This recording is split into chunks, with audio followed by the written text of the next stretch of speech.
بسم اللہ الرحمن الرحیم۔ Welcome to my channel global lounge. میرے تمام ویورز کو السلام علیکم۔ امید ہے آپ سب خیریت سے ہوں گے۔ بہشتی زیور آپ کے ساتھ شیئر کر رہے ہیں، اور ٹاپک میں ہم نے یہاں پر آپ کو قیامت کے دن کا حساب و کتاب اور قیامت کی علامات اور حالات بتائے تھے، تو اس کا ہم نے ایک پارٹ 1 کے طور پہ آپ کے ساتھ شیئر کر دیا تھا۔ اب ہم اس کے آگے آ گئے ہیں۔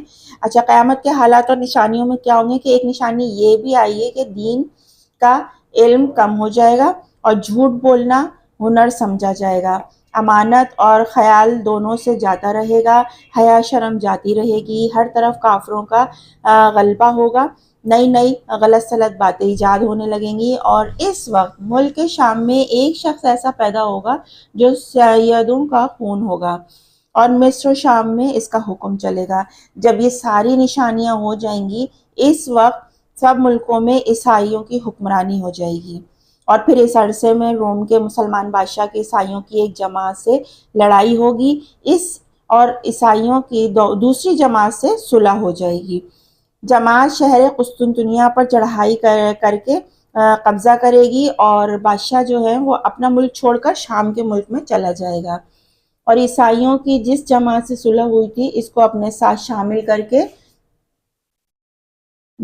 مسلمان کے سامنے کہنے لگے گے کہ ہماری شامل کر کے اس دشمنی جماعت سے بھرپور لڑائی لڑے گا، اور پھر اسلام کے لشکر کو فتح ہوگی۔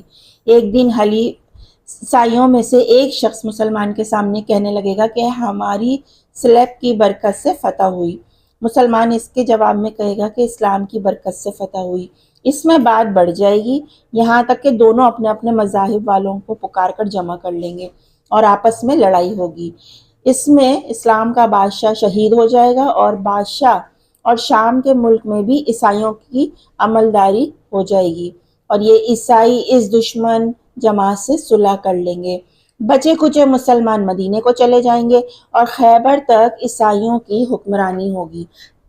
اس وقت مسلمانوں کو فکر لاحق ہو جائے گی کہ حضرت مہدی کو تلاش کرنا چاہیے تاکہ ان مصیبتوں سے جان چھوٹے۔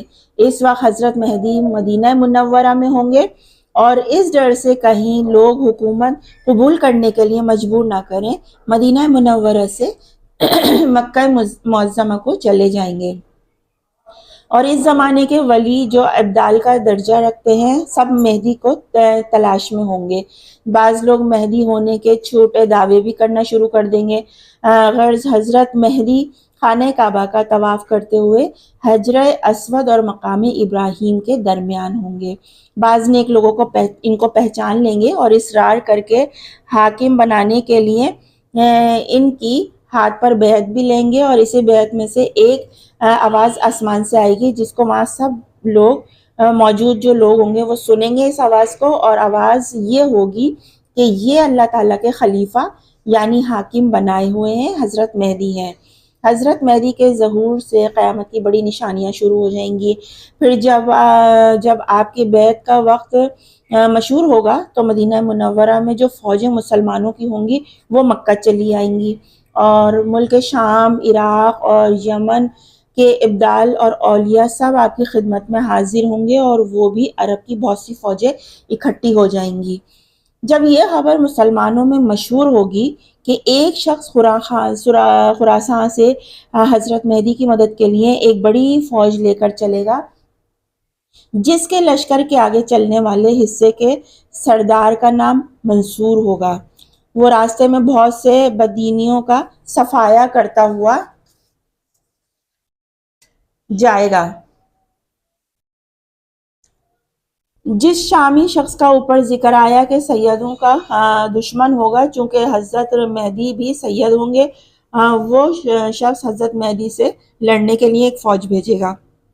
جب یہ فوج مکہ اور مدینہ کے درمیان جنگل میں پہنچے گی تو ایک پہاڑ کے نیچے ٹھہرے گی، اور یہ سب کے سب زمین میں دھس جائیں گے۔ صرف 2 آدمی بچ جائیں گے، جن میں سے ایک تو حضرت مہدی کو جا کر خبر دے گا، اور دوسرا اس شامی کو خبر پہنچائے گا۔ عیسائی ہر طرف سے فوجیں جمع کریں گے اور مسلمانوں سے لڑنے کی تیاری کریں گے۔ اس لشکر میں اس روز اپنے 80 جھنڈے ہوں گے، اور ہر جھنڈے کے ساتھ 12,000 آدمی ہوں گے۔ کل 9,60,000 آدمی ہوں گے۔ حضرت مہدی مکے سے چل کر مدینہ تشریف لائیں گے اور وہاں رسول اکرم صلی اللہ علیہ وآلہ وسلم کے روضہ مبارک کی زیارت کر کے شام کی طرف روانہ ہوں گے اور شہر دمشق تک پہنچ جائیں گے۔ پھر دوسری طرف سے عیسائیوں کی فوج مقابلے میں آ جائے گی۔ حضرت مہدی کی فوج 3 حصوں میں تقسیم ہو جائے گی۔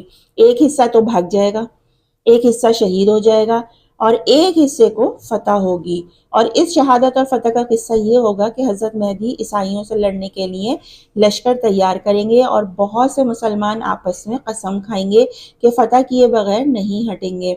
پس اکثر مسلمان شہید ہو جائیں گے، پھر کچھ تھوڑے سے بچیں گے جن کو لے کر حضرت اپنے لشکر میں چلے آئیں گے۔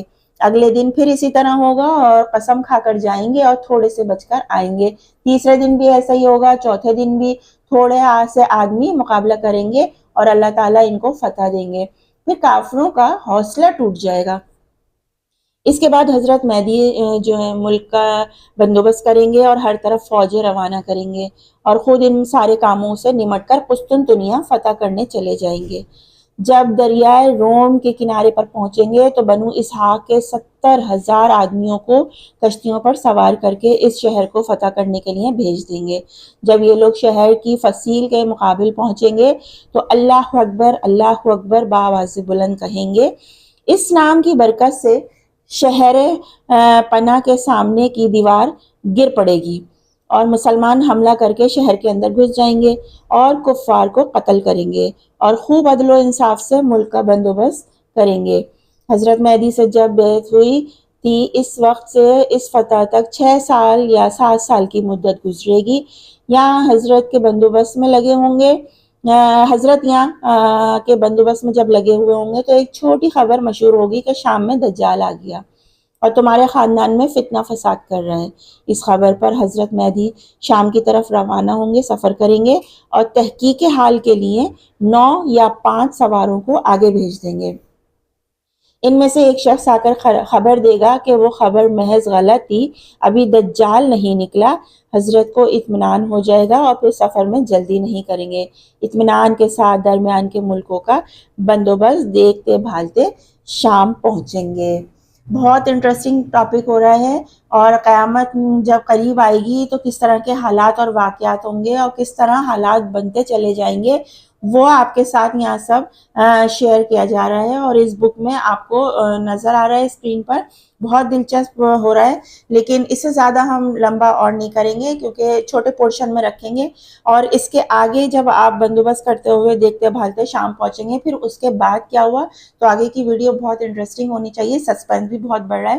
تو نیکسٹ ویڈیو میں ضرور ملتے ہیں آپ سے، جب تک اپنا بہت سا خیال رکھیں۔ سائمہ خان کو اجازت دیجیے، اللہ حافظ۔